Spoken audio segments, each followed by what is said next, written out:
সালমান আল ফারিসি রাদিয়াল্লাহু আনহু উনি আরব মানুষ ছিলেন না, নন আরব ছিলেন, পার্সিয়ান, ফার্সিতে কথা বলতেন, মানে ইরান থেকে এসেছিলেন। উনি প্রথমে অগ্নি উপাসক ছিলেন। কি ছিলেন?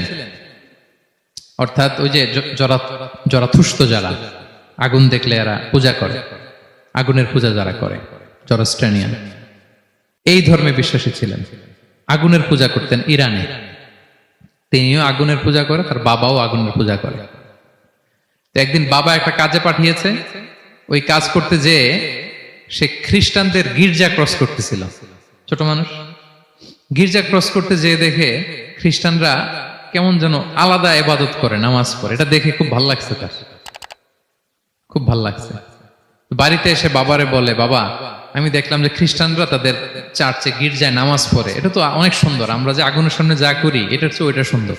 বাবা বলে, খাইছে, ছেলে তো আমার শেষ হয়ে যাবে। তো বলতেছে, না না বাবা, আমরা যে আগুনের উপাসনা করি এটাই ভালো। উনি বলেন, না, আমি অনেক চিন্তা করেছি, ওরা যেভাবে গডের কাছে চায় ওইটা শ্রেষ্ঠ। বাবার সাথে ছেলের, সালমানের অনেক তর্ক বিতর্ক।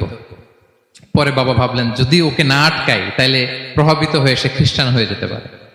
তো ঝগড়া তর্ক বিতর্ক শেষে তার পিতা তাকে শেকলবন্দি করলো। কি করলো? পায়ে শেকল লাগায় রাখছে। কিন্তু ছেলে তো মনে মনে খ্রিস্ট ধর্মের প্রতি আকৃষ্ট হয়ে গেছে। তো ওই খ্রিস্টানরা তার সাথে লুকিয়ে যোগাযোগ করত। সালমান ওই খ্রিস্টানদেরকে বলল যে, তোমাদের খ্রিস্টান ধর্মের উৎপত্তি কোথায়? বলে, সিরিয়াতে। বলতেছে, এখান থেকে কোনো কাফেলা সিরিয়া যাবে নাকি? বলতেছে, হ্যাঁ, মিশনারি ওয়ার্কে একটা কাফেলা আসতে যাবে। বলতেছে, যেদিন যাবে আমাকে বলবে।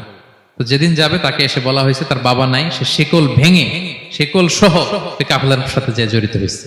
দেখেন বিশ্বাস, আদর্শ মানুষকে কিভাবে উজ্জীবিত করে। উনি চলে গেলেন সিরিয়াতে। সিরিয়াতে যে এক পাদ্রির হাতে বায়াত হলেন, কিন্তু এই পাদ্রিটা ছিল ভণ্ড। সে খ্রিস্টানদের দান সৎকা নিয়ে গরিবদের না দিয়ে নিজেই খেয়ে ফেলতো। তো বেচারা পড়লো বিপদে, যে হায় রে, এত সুন্দর ধর্ম রে কারাপ্টেড করতেছে সে। পরে এই পাদ্রি যখন মারা গেল, সালমান সে আরেক পাদ্রির কাছে গেল। আরেক পাদ্রির কাছে গেল। ওই পাদ্রি আবার অনেক ভালো, খুবই ইবাদত করে। তো ওই পাদ্রি কিছুদিন থাকার পরে ওই পাদ্রিও মারা গেল।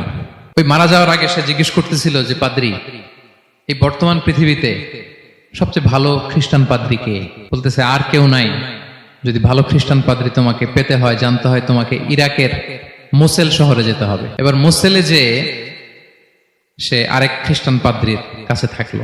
কিছুদিন পরে ওই পাদ্রিও মারা গেল। তো মৃত্যুর আগে তাকে জিজ্ঞেস করছিল যে, পাদ্রি আপনি বলেন তো, আপনার পরে শ্রেষ্ঠ পাদ্রি কে আছে পৃথিবীতে? সে বলতেছে, আমার পরে